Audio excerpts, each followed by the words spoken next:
is Keshvi Feature. I am from TYBPT and my topic for rubrics 3 is predisposing factors of DVT. DVT means deep vein thrombosis.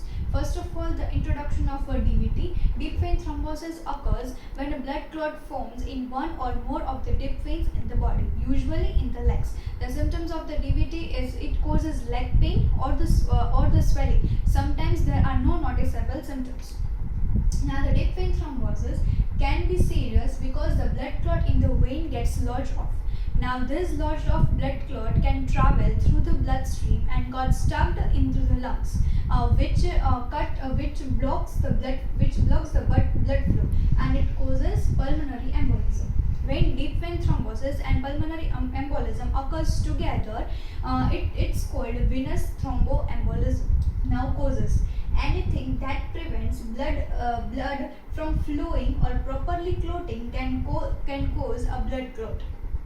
The main causes of deep vein thrombosis are damage to the vein from surgery or inflammation, are damage due to infection or injury. Now, predisposing factor. Predisposing factor, first one is age. Above the age of 60, the person have a high risk of getting deep vein thrombosis. But deep vein thrombosis can occur at any age group. Now, second is lack of movement.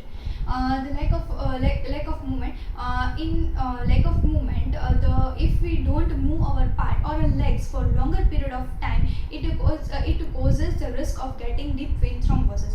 Now, for example, if we are traveling for a longer period of time, or we are getting a bed rest, we are in a bed rest due to surgery or any operations, we are at a risk of getting deep vein thrombosis.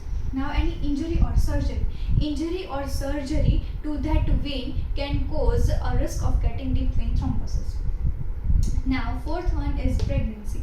And pregnancy increases the pressure in the veins of the pelvis and the legs.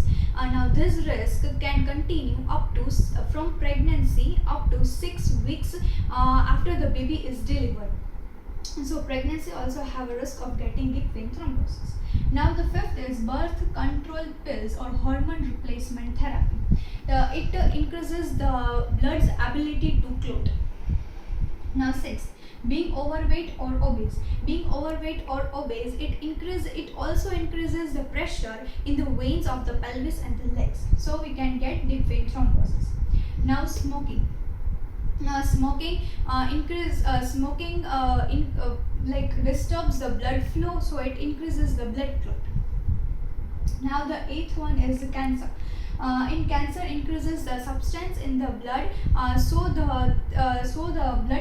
there is a formation of the blood clot in the veins. Now, heart failure. The person who gets a heart failure the heart and lungs both don't work properly, so there would be blood clot formation. Now, the 10th one is inflammatory bowel diseases. Inflammatory ulcerative colitis increases the blood clot formation, so we can get deep vein thrombosis. Now, a family history of deep vein thrombosis or pulmonary embolism. And the person in your family, if the person in your family have the deep vein thrombosis history, you are at a risk of getting a deep vein thrombosis. Now, the genetic. Genetic is the same as like of family history. If your father and your mother have a deep vein thrombosis in his or her past history, you are also at risk of getting deep vein thrombosis. Thank you.